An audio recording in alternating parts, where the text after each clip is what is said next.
नमस्कार। Exam happy by Jharkhand channel में आपका स्वागत है। तो दोस्तों बताते चले, झारखंड में आकलन परीक्षा का आगाज हो चुका है। आपकी परीक्षा जो है 30 जुलाई को होने वाली है। आप सभी 30 जुलाई की तैयारी के लिए हमारे चैनल को सब्सक्राइब कर लेंगे और इस चैनल पर नए हैं तो चैनल को सब्सक्राइब करने के बाद इस चैनल पर आपको आकलन परीक्षा का पूरा सब्जेक्ट का जेसीईआरटी टेक्स्ट बुक का नोट्स और पीडीएफ बना हुआ तैयार है। तो आप इसका नोट्स और सारे रिकॉर्डेड वीडियो को जरूर देख लीजिएगा। तो आपको बताते चले, यदि आप अभी आकलन परीक्षा में 101% सफलता प्राप्त करना चाहते हैं तो आपके लिए यहाँ पर क्रैश कोर्स का आज से शुभारंभ कर दिया गया है, यानी सफलता सीरीज की शुरुआत की गई है। तो सफलता सीरीज में यदि आप जुड़ते हैं तो आपको यहाँ पर वैसे ही प्रश्न मिलते हैं जो आपके आकलन परीक्षा में आने वाले हैं और वही प्रश्न आपके आकलन परीक्षा में आएंगे भी। तो आप उन सभी प्रश्नों को एक बार यहाँ पर टेस्ट सीरीज के माध्यम से अवश्य बना लेंगे, जिसकी कीमत रखी गई है। इस सफलता सीरीज में जुड़ने की कीमत जो है मात्र 251 रखी गई है। तो आप 251 रुपये से मोह ममता नहीं रखेंगे और आप वीडियो देखने के बाद अभी के अभी 251 रुपये में जुड़ करके इन सारे प्रश्नों को टेस्ट सीरीज में भाग लेना जरूर सुलभ कीजिएगा। और टेस्ट सीरीज में ज्वाइन करने के बाद आप अपनी प्रतिभा को देख सकते हैं कि आप कितना है। बहुत से लोग जुड़े हुए हैं,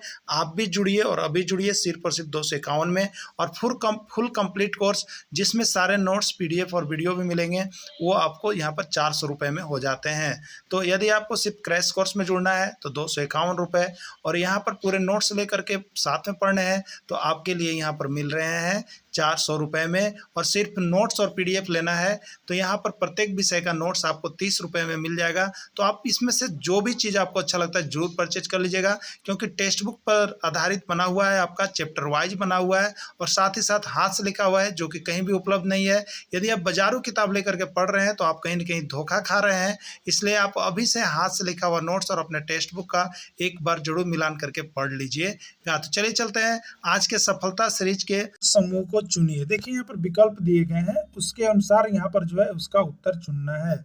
देखिए क्या कुछ कर रहा है इसमें, ए एफ के पी, तो इसके अनुसार देखिए है बी जी एल क्यू, तो सी एच एम आर के अनुसार यहाँ पर क्या भराएगा। तो देखिए इस तरह के प्रश्न के लिए हम लोग करते क्या है कि यहाँ पर जो भी होता है इसमें लोग संबंध देखते हैं कि संबंध किस चीज का आ रहा है। ठीक है, तो देखिए संबंध इस प्रकार से यहाँ पर आ रहा है, इसको हम लोग इस प्रकार से लिख लेंगे। सबसे पहले क्या दे रहा है, तो हमारा देखिए दिया हुआ है ए एफ के पी और इसके नीचे क्या दिया हुआ है, देखिए इसका संबंध इसके नीचे लिख लीजिएगा बी जी एल और क्यू। ठीक है, तो ए के बाद देखिए बी आ रहा है और यहाँ पर देखिएगा एफ के बाद जी आ रहा है, के बाद एल आ रहा है और पी के बाद क्यू आ रहा है। ठीक है, तो एक एक करके आगे बढ़ते हुए आ रहा है, तो अगला का भी उसी प्रकार से संबंध हमको बना लेना है ना। तो देखिए अगला लिखा हुआ था हमारे पास सी एच एम आर, यही लिखा हुआ ना।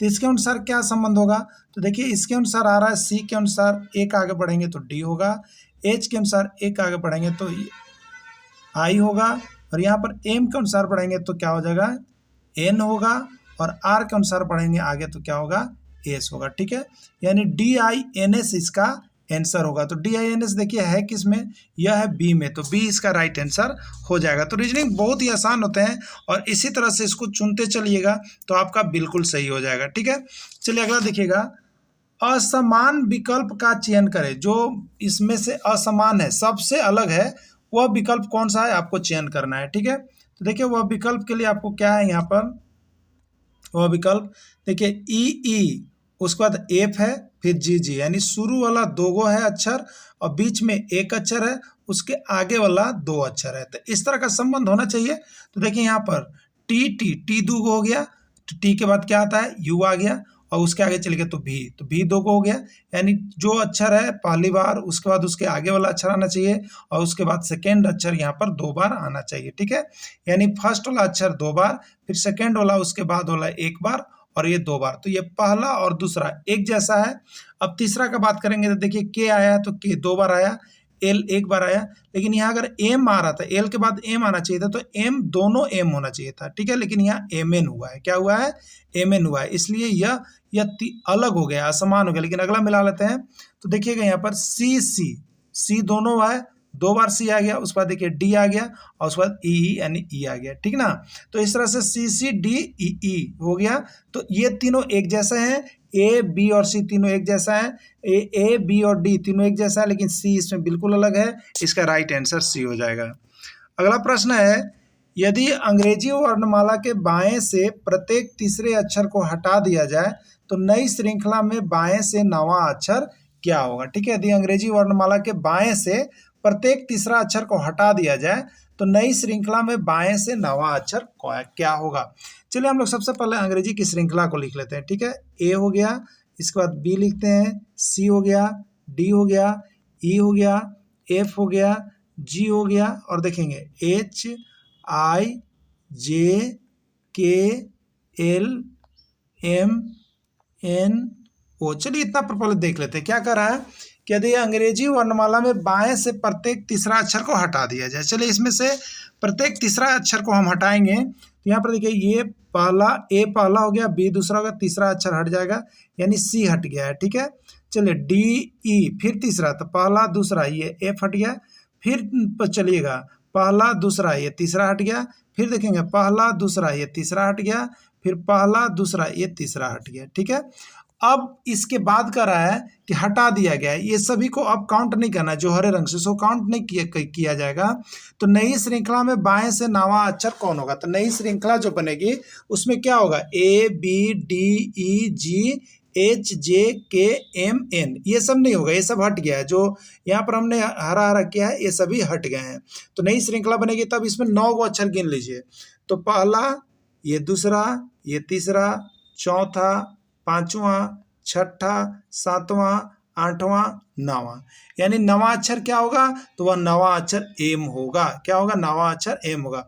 तो बाएं से कहा जाए तो इधर से आपको चलना है, और दाएं से कहा जाता तो इधर से आपको चलना था, लेकिन बाएं से कहा गया है आप इधर से चलें, तो राइट आंसर इसका एम हो जाएगा। ठीक है, चलिए अगला प्रश्न, एम किस में है? तो एम आप यहाँ पर देख लेंगे, आपका ए में है, यानी इसका राइट आंसर ए हो जाएगा। अगला प्रश्न है, नीचे दिए गए अक्षर को इस प्रकार व्यवस्थित करें कि एक अर्थपूर्ण शब्द बने। ये देखिए यहाँ पर लेटर दिए गए हैं, इसको किस प्रकार से हम व्यवस्थित करेंगे कि एक अर्थपूर्ण शब्द बनेगा, यानी जिसका अर्थ निकलता होगा। तो देखिए बहुत हो सकता है, लेकिन आप यहाँ के अनुसार जो है वो क्या निकलेगा आपको बताना है। यानी 1 2 3 4, जी का कोड 1 है, टी का कोड 2 है, ए का 3 है, ई का 4 है, एन का 5 है और एम का 6 है। तो अर्थपूर्ण शब्द क्या बनेगा? अभी GTNM इसका कोई अर्थ नहीं होता है, ये अर्थपूर्ण शब्द नहीं है, इसको बनाना है। ठीक है, तो ये नहीं होता है। तो देखिए ये बनेगा क्या? तो सबसे पहले आप देखिएगा, हम छठा लेटर लेंगे तो एम होगा, छठा लेटर क्या होगा? एम होगा। फिर हम इसका तीसरा लेटर लें तो एम होगा। फिर हम इसका अगर यहाँ पर पहला लेटर लें तो जी होगा, और इसके बाद यहाँ पर अगर हम इधर से पहला लेटर हो गया, इधर से देखेंगे उसके बाद एन लेते हैं, उसके बाद देखिए हम यहाँ पर लेते हैं ई 4 वाला लेते हैं, उसके बाद देखिए लेते हैं टी यानी 2 वाला।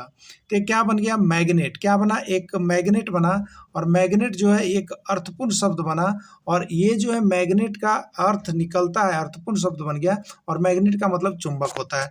तो इस मैग्नेट का सीरीज किस प्रकार से हुआ आपको देख लेना है। तो मैग्नेट के लिए देखिए एम आया है, एम आया, देखिए फिर से देख लेते हैं। सबसे पहले एम आया, एम यानी 6 हो गया। ठीक है, उसके बाद ए लिए, ए मतलब 3 हो गया। उसके बाद जी लिए थे, जी मतलब 1 हो गया।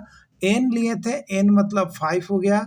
उसके बाद ई लिया गया तो ई मतलब 4 है, और यहाँ पर एक मैग्नेट टी लिया गया, टी का मतलब 2 है।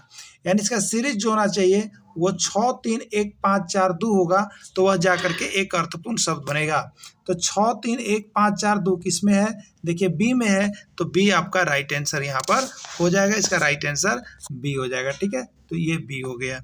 इसी तरह से अर्थपूर्ण शब्द बनाया जाता है। अगला है, शब्दों को तार्किक क्रम में व्यवस्थित कीजिए, मतलब एक तर्क के अनुसार व्यवस्थित कीजिए कि जो एक पीढ़ी दर पीढ़ी होता है, एक सुटेबल होता है। ठीक है, तो शब्दों को तार्किक क्रम में व्यवस्थित करना है। तो सबसे पहले क्या है?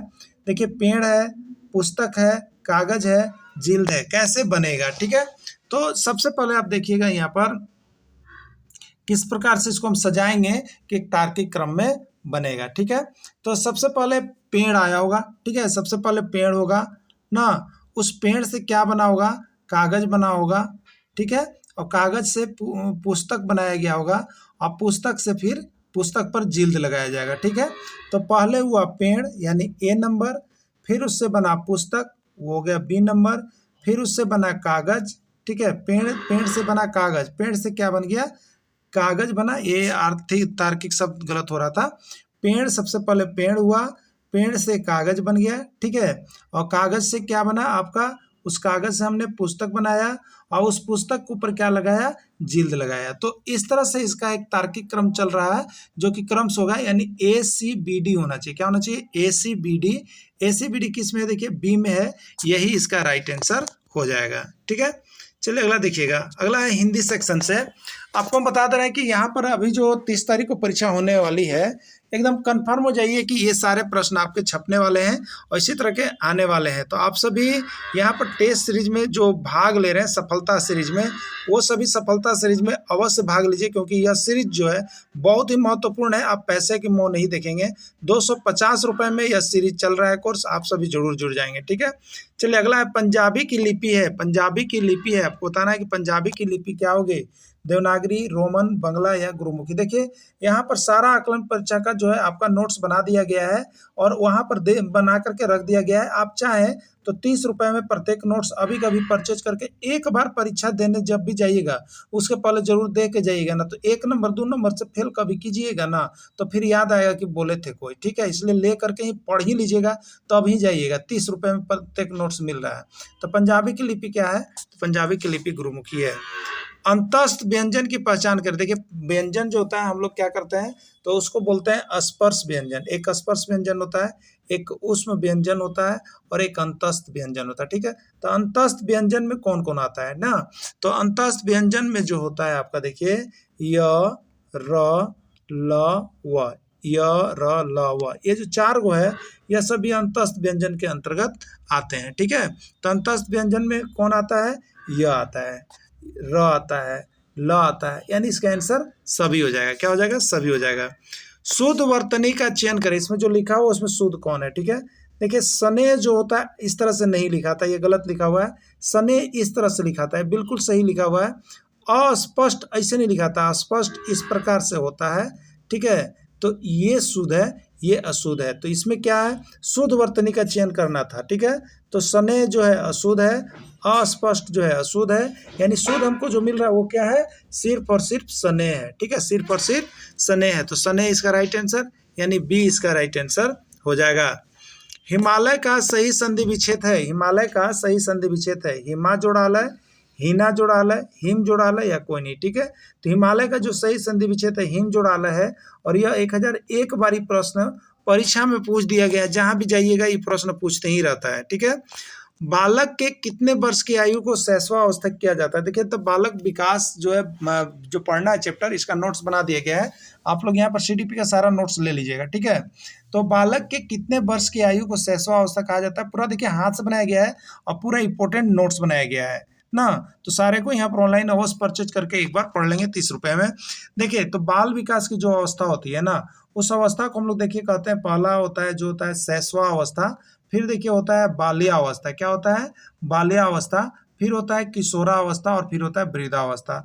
तो शैशवावस्था जो माना जाता है वो 0 से 5 और कहीं कहीं 6 भी मिलता है। ठीक है, तो 0 से 5 मिले या 0 से 6 मिले, वो सभी शैशवावस्था में आता है, या 1 से भी मिलता है तो शैशवावस्था में आता है। तो यहाँ पर मुख्य रूप से 1 से 5 वर्ष जो है इसका राइट आंसर हो जाएगा। बच्चों में बौद्धिक विकास की 4 विशिष्ट अवस्थाओं का पहचान किया गया है, किसके द्वारा, कोहलवर के द्वारा, एरिस्टन के द्वारा, स्किनर के द्वारा या जीन पियाजे के द्वारा। ठीक है, तो देखिए बच्चों में बौद्धिक विकास की जो 4 विशिष्ट अवस्थाओं का पहचान किया गया है वो आपको जीन पियाजे वैज्ञानिक के द्वारा 4 विशिष्ट अवस्थाओं की पहचान की गई है, और यह प्रश्न 501 बार पूछा गया है। जरूर देख लीजिएगा आप लोग सभी को, और सभी को नोट्स तो अवश्य परचेज कर लीजिए। खिलौना की आयु कहा जाता है किसको, पूर्व बाल्यावस्था को, उत्तर बाल्यावस्था को, शैशवावस्था या सभी। ठीक है, तो खिलौना की आयु जो कहा जाता है वो आपको यहाँ पर पूर्व बाल अवस्था को हम लोग यहाँ पर कहते हैं। ठीक है, चलिए अगला देखिएगा, यहाँ पर select auxiliary verb in the given option. यहाँ पर जो sentence option in sentence, sentence में से ऑक्सिलरी वर्ब या जिसको आप कह लीजिए हेल्पिंग वर्ब या जिसको आप कह लीजिए सहायक क्रिया को चुनना है। सेंटेंस है ही इज प्लेइंग फुटबॉल। ठीक है, देखिए इसमें इस सेंटेंस में कौन क्या चीज़ है ये आप जान जाएंगे यहाँ पर। तो इस सेंटेंस में कौन क्या चीज़ है। ठीक है, तो देखिए यहाँ पर इस सेंटेंस में ही जो है वो क्या हो जाएगा, तो यहाँ पर प्रोनाउन हो जाएगा, और इज जो है देखिए जो सेंटेंस बनाने में हेल्प करता है ना, उसको हम लोग हेल्पिंग वर्ब कहते हैं। तो इज जो है ये हेल्पिंग वर्ब है। प्ले जो है देखिए यहाँ पर वर्ब है, मूल वर्ब जिसको हम लोग कहेंगे, और फुटबॉल जो है ऑब्जेक्ट है। तो एक सेंटेंस में सारी चीज़ों को चुनने हमें आना चाहिए, क्योंकि प्रश्न में दे दिया जाता है।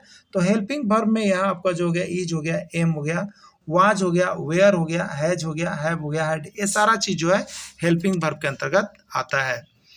Select article in the given sentence, I read university.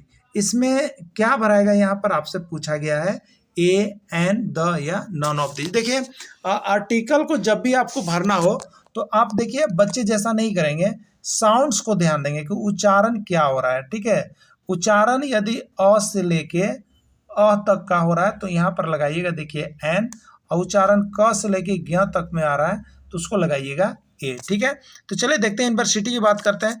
तो यूनिवर्सिटी, यूनिवर्सिटी यही लिखते हैं ना आप सभी, यूनिवर्सिटी। इसे पहला लेटर य का हो रहा है, य का मात्रा है। यह किस में आता है, स्वर में आता है या व्यंजन में? तो य जो है आपको व्यंजन में आता है, य, र, ल, व, ये सभी व्यंजन चल रहे हैं, क से ज्ञ तक में आएंगे। ठीक है, तो जो व्यंजन में चलेगा तो उसके पहले आप ए लगाएंगे, इसलिए यूनिवर्सिटी के पहले ए लगेगा। नहीं तो आप कभी भी ऐसा नहीं कीजिएगा कि आप एन लगा दीजिएगा यू को दे करके। अगर लेटर को दे करके लगाइएगा तो एन लग जाता, लेकिन आपको उच्चारण को दे करके लगाना है, इसलिए यहाँ पर ए लगेगा। क्या लगेगा, ए लगेगा। ठीक है, चलिए अगला देखते हैं। सेलेक्ट करेक्ट सेंटेंस, इसमें से उस सेंटेंस को चुनिए जो सही है। Ram do not Yeats a mango. ठीक है, देखिए यहाँ पर दे रहा है Ram do not Yeats a mango. तो राम के साथ यहाँ पर जो हेल्पिंग वर्ब लगेगा, क्या वो डू लगता है क्या? तो ही, सी, इट नेम के साथ डू नहीं लगता है, बल्कि डज लगता है। तो ये तो यहाँ ऑलरेडी गलत हो गया कि डू नहीं लगेगा, राम के साथ डू लगेगा ही नहीं। अगला है Ram does not Yeats a mango. चलिए राम है, राम के साथ डज नॉट लगेगा, बिल्कुल सही है। लेकिन यहाँ पर देखिएगा ईट्स लगा हुआ। आपको हम बता देते हैं कि जैसे किसी भी वाक्य में डू या डज नॉट लगता है, डू या डज लगने के बाद वर्ब का पहला रूप लगता है, न कि उसमें वर्ब का पांचवा रूप, न वर्ब का चौथा, न वर्ब का तीसरा, कुछ नहीं होगा, उसमें वर्ब का पहला रूप लगेगा। तो ये यहाँ गलत है कि ईट्स जो है वो वर्ब का पांचवा रूप है, ये लगा हुआ है। तो पहला गलत हो गया, दूसरा गलत हो गया। तीसरा है Ram does not eat a mango, यानी डज नॉट के साथ वर्ब का पहला रूप लगेगा जो ईट होगा, ये बिल्कुल सही है, यानी सी नंबर जो है इसका राइट आंसर हो जाएगा।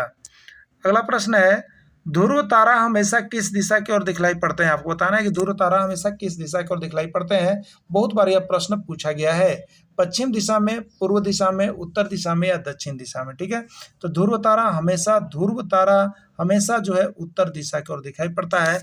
और बहुत इंपॉर्टेंट क्वेश्चन है, देख लीजिएगा, ध्रुव तारा हमेशा उत्तर दिशा की ओर दिखाई पड़ता है। आने वाले जल का कितना प्रतिशत भाग जो है महासागरों में पाया जाता है, आपको बताना है। ठीक है, तो अभी तक जो नोट्स परचेज नहीं किए कर लेंगे। 80%, 85%, 90 या 97। ठीक है, तो पृथ्वी पर पाए जाने वाले जल का लगभग जो है कितना भाग महासागरों में पाया जाता है, तो वो जो है आपको 97% भाग जो है महासागरों में पाया जाता है, और ये खारा होता है। इसमें कौन एक ऐसा धातु है जो द्रव अवस्था में पाया जाता है? सोना, चांदी, पारा या कोई नहीं। ठीक है, तो देखिए धातु क्या होता है, तो धातु का प्रॉपर्टी होता है, धातु का गुण होता है कि धातु जो होते हैं वे ठोस अवस्था में पाए जाते हैं। धातु किस अवस्था में पाए जाते हैं? ठोस अवस्था में पाए जाते हैं, ये बताया जाता है। लेकिन एक अपवाद ऐसा भी है, एक ऐसा धातु है जो कि द्रव अवस्था में पाया जाता है, और यही प्रश्न बार बार आपको पूछा जाता है, और ये 1001 बार प्रश्न आ चुका है। तो कौन सा धातु ऐसा है? तो देखिए पारा, जिसको हम लोग मरकरी कहते हैं, जो थर्मामीटर लगा हुआ होता है, जिसका संकेत Hg होता है, यही वो धातु है जो कि यहाँ पर द्रव अवस्था में पाया जाता है। ऐसे जीव जो अपने भोजन के रूप में केवल पौधे या उसके उत्पाद को खाते हैं, क्या कहलाते हैं? शाकाहारी, मांसाहारी, सर्वाहारी या कोई नहीं। तो ऐसे जीव जो अपने भोजन के रूप में केवल पौधे उसके उत्पाद को खाते हैं, वो सभी शाकाहारी कहलाते हैं। और इसका इंग्लिश भी जरूर याद रखिएगा, क्योंकि बहुत बार जो है इंग्लिश में दे दिया गया है ऑप्शन, और हिंदी उसका समझ में नहीं आ पाया था। तो एच देखिए रहेगा हर्बिवोरस। तो एच में ह मतलब हरा चीज हो गया, और हरा चीज जो खाते हैं वो शाकाहारी चीज होते हैं। कैर्निवर्स ना, तो कैर्निवस में CAT कैट, कैट मतलब बिल्ली, यानी जो जानवर खाएगा वो मांसाहारी होगा। और एक है सर्वाहारी ओमनिवर्स, तो ये सर्वाहारी, ठीक है। तो ऐसे चीज जो अपने भोजन के रूप में केवल पौधे हैं उस उत्पाद को खाते हैं वो शाकाहारी कहलाते हैं, ठीक है। अगला प्रश्न है, एक ऐसा राज्य जहां सालों भर वर्षा होती है और उस राज्य को मेघों का घर भी कहा जाता है, वो कौन है? छत्तीसगढ़, गुजरात, मेघालय या असम। देखिए मेघालय, एकदम दिमाग में रखिए, मेघ ना, मेघ मतलब क्या हो गया? बरसात के लिए हमें मेघ चाहिए, तो मेघों का घर कहा जाता है, मेघों का घर मेघालय को कहा जाता है, मेघों का घर मेघालय को कहा जाता है। मेघ और मेघो यही चीज आ रहा है, तो मेघालय को कहा जाता है। जल को वाष्प में बदलना कहलाता है वाष्पन, संघनन, उद्रवपातन या कोई नहीं। तो जल को वाष्प में बदलने की प्रक्रिया को क्या कहते हैं हम लोग? वाष्पन कहते हैं। क्या कहते हैं? वाष्पन। शून्य से प्रारंभ होने वाली संख्या को क्या कहते हैं? शून्य से प्रारंभ होने वाली संख्या को क्या कहते हैं? प्राकृत संख्या, पूर्ण संख्या, सम संख्या या विषम संख्या, ठीक है। तो देखिए वैसी संख्या जो शून्य से प्रारंभ हो रही है, यानी 0, 1, 2, 3, 4, 5, ये शून्य से प्रारंभ होने वाली संख्या जो होगी उसको हम लोग पूर्ण संख्या के नाम से जानते हैं। बहुत बार ये प्रश्न पूछा गया है। इसमें से किस संख्या का वर्ग सम संख्या होगा? देखिए अब यदि आपको ट्रिक नहीं पता है तो आप क्या करेंगे? 13 का वर्ग करेंगे, 13 का स्क्वायर आए, उसके बाद क्या कीजिएगा? 13 गुने 13 कीजिएगा, अब आएगा देखिए 169। तब देखिए कि लास्ट में हुआ 9, इसलिए ये है विषम। 15 का भी कीजिएगा कि 15 गुने 15 आएगा 225, तो देखिएगा लास्ट में 5 है, इसलिए हो गया विषम। इतना नहीं करना है, क्या होता है दिमाग में रखिएगा कि सम संख्या का यदि वर्ग करेंगे, सम संख्या जैसे 10 का वर्ग करेंगे तो आएगा हमको 100, ठीक है। तो ये 0 लास्ट में, तो 0 सम संख्या है।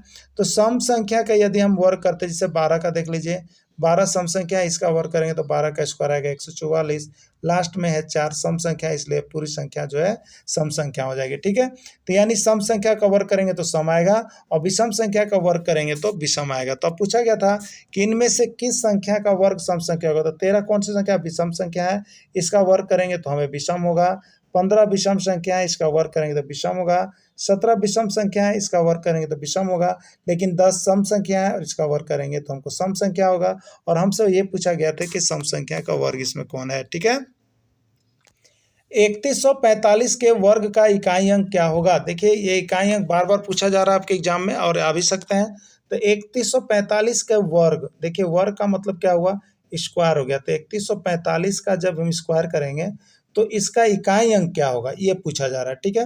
तो देखिए हम लोग करते क्या है, इकाई अंक के लिए तो दिमाग में रख लीजिएगा, 3145 का वर्ग यानी हम करेंगे 3145 गुने 3145, तब हमें जाकर के इसका वर्ग मिलता है, ठीक है। तो इकाई अंक के लिए देखिएगा, तो ये जो है इसमें इकाई अंक कौन है हमको बताइए, ठीक है। इसमें इकाई अंक 5 है और यह जो है इसमें भी इकाई अंक 5 है। तो हमें जब इकाई अंक बताना है तो हम सिर्फ इकाई अंक को गुना कर लेंगे दोनों में।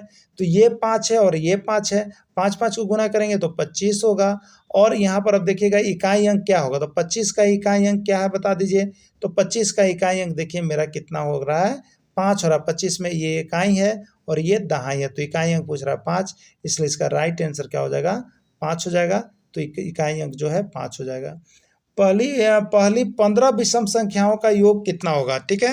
पहली 15 विषम संख्या का योग कितना होगा आपको बताना। देखिए पहली 15 विषम संख्या का मतलब पहली विषम संख्या 1, उसके बाद 3, उसके बाद 5, उसके बाद 7, उसके बाद 9, उसके बाद 11, उसके बाद 13। तो पहला, दूसरा, तीसरा, चौथा, पांचवा, छठा, सातवां। तो आप सबसे पहले चेक कर लीजिए, अगर आपसे पूछेगा कि पहली 3 विषम संख्या का योग कितना होगा, तो पहली 3 विषम संख्या कौन है? देखिए 1, 3 और 5, इसको जोड़िएगा, योग करना है। तो 1, 3, 4 और 5, 9।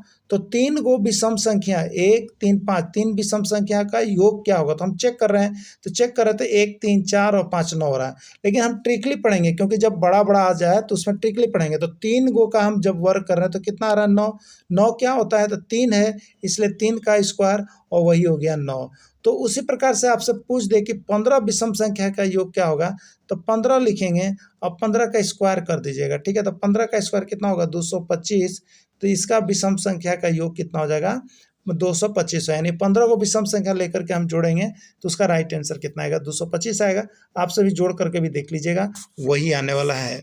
दोस्तों इस तरह से सफलता पाना चाहते हैं तो आप सभी अभी के सारे नोट्स, पीडीएफ और वीडियो प्राप्त कर लीजिए, जो कि यहाँ से आपको 100% भिड़ने की पूरी गारंटी है, क्योंकि आपको जेसीईआरटी टेक्स्ट बुक पर आधारित है। आप सभी जरूर पढ़ लेंगे। वीडियो के अंदर जुड़े रहें। इसके अलावा आपको बहुत बहुत धन्यवाद।